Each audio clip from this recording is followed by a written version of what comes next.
Barcelona is one of the most popular cities to visit in Spain and all of Europe. You have famous landmarks like the massive Sagrada Família church, colorful buildings, old streets, beaches, markets, viewpoints, and some really good day trips nearby.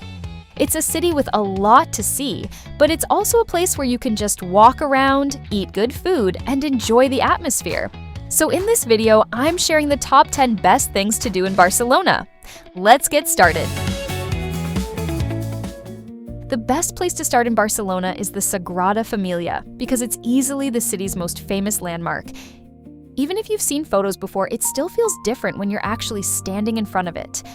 The towers, the details, and the size of the whole building make it feel more like something from a fantasy movie than a normal church. The Sagrada Família was designed by Antoni Gaudí, and it's one of those places where the outside and inside both feel worth seeing. From the outside, you can look at the different facades, sculptures, and towers, each with so much detail that it's hard to take everything in at once. Inside, the building feels completely different, with tall columns, colorful light from the stained glass windows, and a more peaceful atmosphere than you might expect from such a busy attraction. I definitely booked tickets in advance, because this is one of the most popular places in Barcelona. It's touristy, of course, but it's famous for a reason. Another must-see place in Barcelona is Park Güell, especially if you want to see more of Gaudí's colorful and playful side. It's not just a normal park with trees and paths. It has mosaic-covered details, unusual shapes, curved walls, little towers, and viewpoints that make it feel very different from anywhere else in the city. One of the most famous spots is the terrace area, where you can see the colorful tiled bench and views over Barcelona. You'll also find the famous mosaic dragon near the entrance, which is one of the most recognizable details in the park. What makes Park Güell nice is that it mixes architecture with open space, so it doesn't feel like another indoor museum or monument. You can walk around, take photos, enjoy the views, and see how Gaudí used shapes and colors in a really creative way. Like many places in Barcelona, it can get busy, so it's better to book ahead and go earlier if you want it to feel a little more relaxed.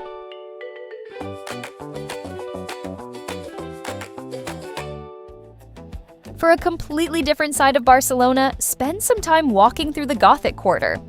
This is one of the best areas for wandering without a strict plan, because the streets are narrow, old, and full of little corners that feel very different from the wide avenues in other parts of the city. It's busy in places, but it still has a lot of atmosphere. A good way to enjoy the Gothic quarter is to start near Barcelona Cathedral and then slowly make your way through the streets around it. You'll find small squares, old stone buildings, cafes, shops, street musicians, and historic spots that appear almost randomly as you walk. Places like Plaça del Rei and Plaça de Sant Jaume are worth passing through, but the best part is not really checking off every single site. It's more about the feeling of the neighborhood. After visiting big landmarks like the Sagrada Família and Park Güell, the Gothic quarter is a great place to slow down and enjoy the older, more atmospheric side of Barcelona. If you've enjoyed my Barcelona video so far, please tap the thumbs up and subscribe buttons. Another great thing to do in Barcelona is walk along Passeig de Gràcia and see two of Gaudí's most famous buildings, Casa Batlló and Casa Milà. This area feels more elegant and polished than the old streets of the Gothic quarter, with wide avenues, designer shops, restaurants, and some of the city's most impressive architecture. Casa Batlló is the more colorful and fairy tale-like of the two, with curved shapes, bright tiles, balconies that almost look like masks, and a roof that looks very different from a normal city building. Casa Milà feels more heavy and unusual, with a wavy stone exterior and a rooftop that has some of Gaudí's most recognizable chimney designs. You can visit one or both from the inside, depending on how much time you have, but even seeing them from the street is worth it. This is a good stop because it gives you another side of Gaudí beyond the Sagrada Família and Park Güell, and it also makes a normal city walk feel much more interesting. One of the most famous streets in Barcelona is La Rambla, and while it can feel very busy and touristy, it's still worth seeing at least once. It runs between Plaça de Catalunya and the waterfront, so it's an easy route to add while exploring the center.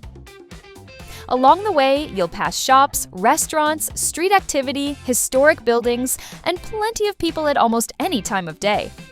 The best reason to come here is probably La Boqueria market, which is one of the city's most famous food markets.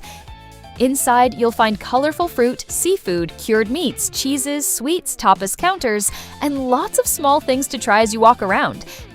It's a lively and fun food stop and a good place to see Barcelona's market culture in a quick and easy way. La Rambla itself is not my favorite place to spend hours, but combined with La Boqueria and maybe a cafe stop at Plaça Real, it's a classic Barcelona experience that fits naturally into a first trip. For views, gardens, museums, and a different feeling from the busy city center, head to Montjuïc. This hill sits above the port area, and it has several places worth visiting depending on how much time you have. You can come up for the views, walk through some of the green areas, visit a museum, or continue all the way to Montjuïc Castle. You can go all the way up to the castle by cable car, which is a good idea for even better views. What makes Montjuïc nice is that it doesn't feel like one single attraction. It's more of a larger area where you can choose how relaxed or active you want the visit to be. You have viewpoints over Barcelona, old fortifications, the Olympic area, gardens, and cultural places like the National Art Museum of Catalonia. It's also a good place to take a break from narrow streets and crowded landmarks, because there's more open space and room to walk around. Montjuïc works especially well later in the day, when the light is softer and the views over the city feel even better. If you want to add some beach time to your Barcelona trip, Barceloneta Beach is the easiest place to go. It's close to the city center, so you don't need to turn it into a full-day trip or travel far out of the way. After walking around museums, old streets, and checking gaudy buildings, it's nice to have somewhere by the water where you can slow down for a while. Barceloneta is not a hidden tropical beach, and it can definitely get busy, but that's also part of the city's seaside atmosphere. You can walk along the promenade, sit by the sand, go for a swim, or stop somewhere nearby for seafood, tapas, or a drink.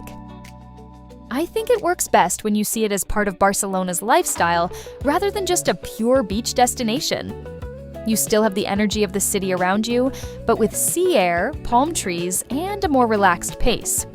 It's especially nice in the late afternoon or early evening when the heat is lower and the waterfront feels more comfortable for walking around. For something more fun and a bit different, visit Tibidabo Amusement Park. It sits high above Barcelona on a hill, so even before you think about the rides, one of the main reasons to go is the view. From up here, you can look out over the city, the coastline, and the mountains around Barcelona, which makes it feel like more than just a normal amusement park. What makes Tibidabo special is the mix of old-school charm, classic rides, and big city views. It doesn't feel like a huge modern theme park where everything is trying to be the biggest and fastest. Instead, it has a more nostalgic feeling, with attractions, shows, and viewpoints that make it good for both families and adults who want something light and fun. You can walk around the park, go on a few rides, enjoy the panoramic areas, and also see the Temple of the Sacred Heart of Jesus, which stands right next to the park and adds to the dramatic setting.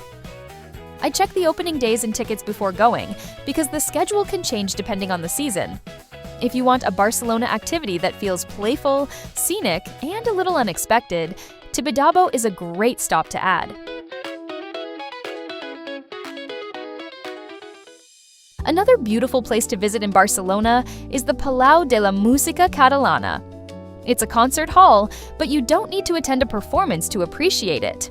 The building itself is one of the main reasons to go, with colorful details, stained glass, columns, mosaics, and a design that feels very different from the darker, heavier old buildings in some other parts of the city. What makes the Palau special is how bright and decorative it feels inside. The main concert hall has a huge stained glass skylight, lots of color, and so many small details that it's worth slowing down and actually looking around. You can visit on a guided tour, or if the timing works, you could also come for a concert and experience the building the way it was meant to be used. I like this stop because it gives you another side of Barcelona's architecture beyond Gaudí. It still has that creative Catalan style, but it feels more elegant, musical, and refined.